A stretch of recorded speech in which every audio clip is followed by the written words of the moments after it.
G'day guys, this is Rob from Troutlore.com.au, Australia's fly tying specialist store. Today we're tying the Clouser Minnow. This is a fly named after Bob Clouser, the man who invented countless successful saltwater fly patterns. If I could only have one type of fly in my saltwater fly box, it would be a Clouser. You can fish these in a range of colours and a range of sizes. There's pretty much no species of fish you can't catch with the Clouser Minnow. So let's get started. We are coming in with an Ahrex SA210 hook. It's the Bob Clouser signature model. Today we're tying this in a size 1, but you can tie it in any size to suit the species of fish that you're chasing. And then we're going to begin with, well, I'm going to begin with UTC 140 denier thread in white. You could use something like Danville's 210 denier if you want a heavier thread. I prefer the finer stuff, but if you're concerned about breaking thread, get in there with the heavier stuff and you can really crank down on that bucktail. So we are coming in from just behind the hook eye, and we are going to make touching wraps down the shank of the hook until we get about level with the hook point. Here I'm going to trim off the thread and we'll just tidy up that end, and then bring our thread back up to the 2/3 mark of the hook shank. Now we're using a double pupil brass eye. You can use these, you can use pseudo eyes, you can use standard dumbbells, even bead chains if you're after a lighter version. It doesn't really matter, you can mix and match to suit how you want to. So I'm taking this dumbbell, placing it in line with the hook shank, and then I'll put 2 or 3 wraps around and then let go, and it will sit down on the shank. And now we can just start figure 8 wrapping to straighten that up and get it in place. Once we've got a few wraps in there, I'm going to take some Zapper Gap, or Plasti Zap, which is the slightly thinner of the 2 brush-ons, and we'll just put a little dot there and a little dot on the underside. Close that bottle before we go any further so we don't knock it over, and then we'll continue figure 8 wrapping, putting some wraps lengthways and crossways as well, just to lock those eyes firmly in place.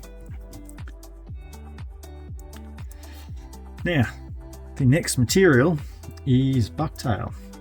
We are starting with a white bucktail for the tail, essentially, of the fly. We want the slightly wavy fibres. These ones down the base of the bucktail are very, very straight. They're also quite hollow, so they'll tend to flare when you tie them in. So we're going to go about halfway up and pinch out a section of the tail fibres here, and then trim that away. Then I'm just going to hold them from the tapered end and preen out any of the short broken hairs like so, and then we'll just look at the very tips and pull out any of the hairs that are standing out as being much longer than the others, just to straighten it. You can see I don't have a lot in there. I was taught to tie these sparsely and I like the way they fish. You can tie with more. Again, there's no right or wrong answer, it's whatever suits you. So I'm going to take 1, 2 hook shanks worth, and then with our thread just behind the eye, I'll do 2 loose wraps around that bucktail and then pull up to lock that into place. Then holding the bucktail and pulling it up as we go, we'll continue wrapping back down the hook shank until basically level with the hook point, and then wrap forward back until we get behind the eyes again. That gives us a nice tail that's not too compressed. It fans out a little, but it doesn't completely puff out. Then pulling this back, we bring our thread to in front of the hook eye, fold the bucktail over, and with a couple of, let's make it 3 loose wraps, and then pull up to cinch that in place. Then I'm going to pull it up again, put a couple of wraps around the hook shank. That locks that thread off, so it's not going to spin that deer hair or the bucktail and make it flare at all. Put a few more wraps in just to lock that. Take out hair scissors, come in, and on a 45-degree taper, trim off those stubs, and then we can capture those and just smooth out that taper from the eyes down to the hook. At this stage, we're going to put in a little bit of flash. I'm using chartreuse, or in this case fluoro lime, in the Chuck and Duck crystal flash. You can use any color really. I just like to match these up with the tail color, and I'm trimming out 4 pieces about the halfway mark. We'll bring our thread back to just behind the eyes, capture that with a couple of wraps, and run it down the near side of the hook shank. Bite that off, and then bend it back to run down the far side of the hook shank, pulling all that back straight, and then we'll just do a couple of wraps behind the eyes to lock that in place. As you can see, it's fanned out either side. Then we can come in and just trim that to basically the length of the tail. And we bring our thread back to the front of the eyes, and it's time to put our wing in.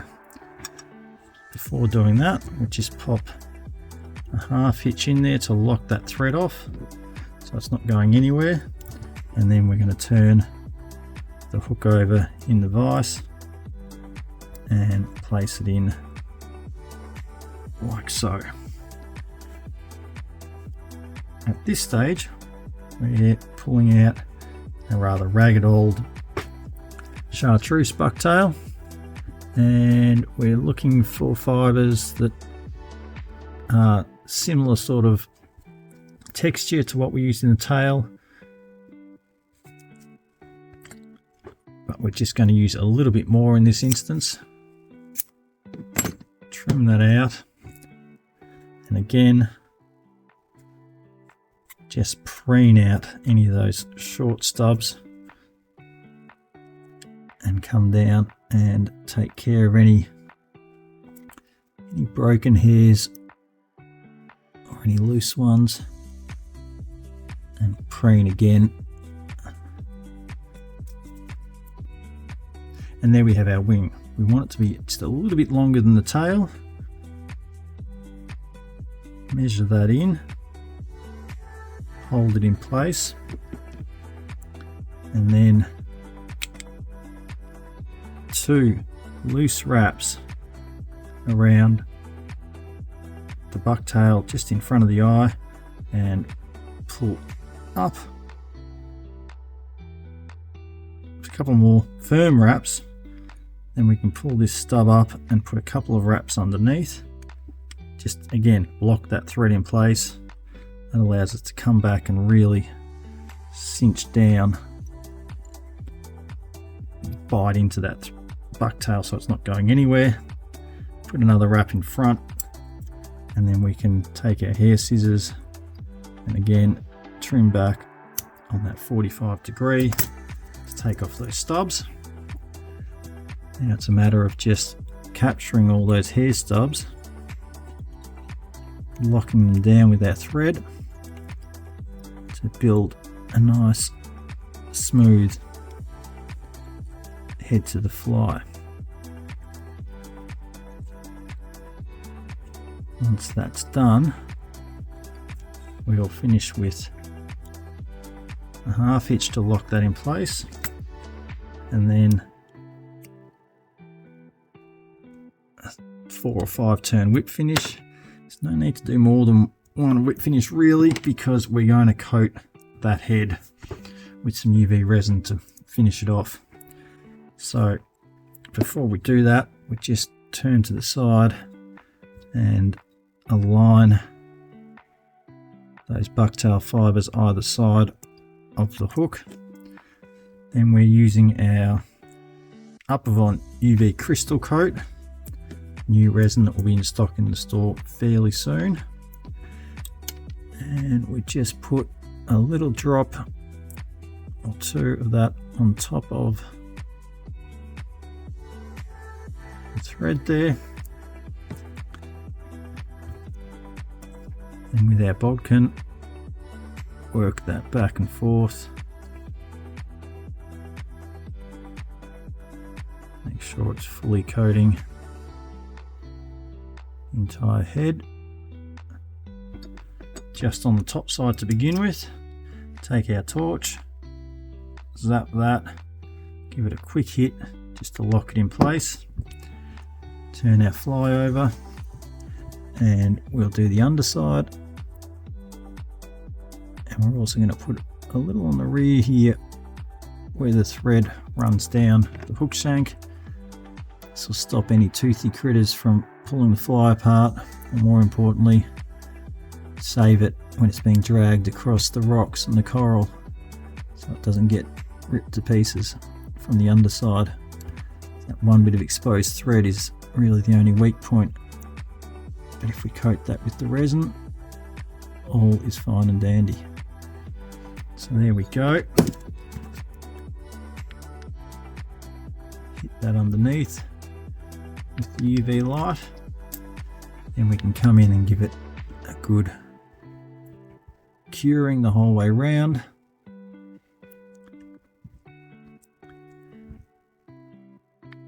And with that, we are done. And there you have it, the classic Clouser Minnow in chartreuse and white, tied the way I was taught to tie them. You might have a slightly different technique, whatever works for you, so long as you enjoy tying them and are catching fish, that's all that matters. As usual, the materials list is down there in the description. Everything you need is available from the Troutlore fly tying store to tie your own version of these. Once again, thanks for watching. If you enjoyed the video, please give it a thumbs up, follow the channel. Every follow helps, gets us more and more exposure, and allows me to continue tying more flies and producing more videos like this for you guys. Leave me a comment if you've got anything nice to say, but most importantly, happy tying.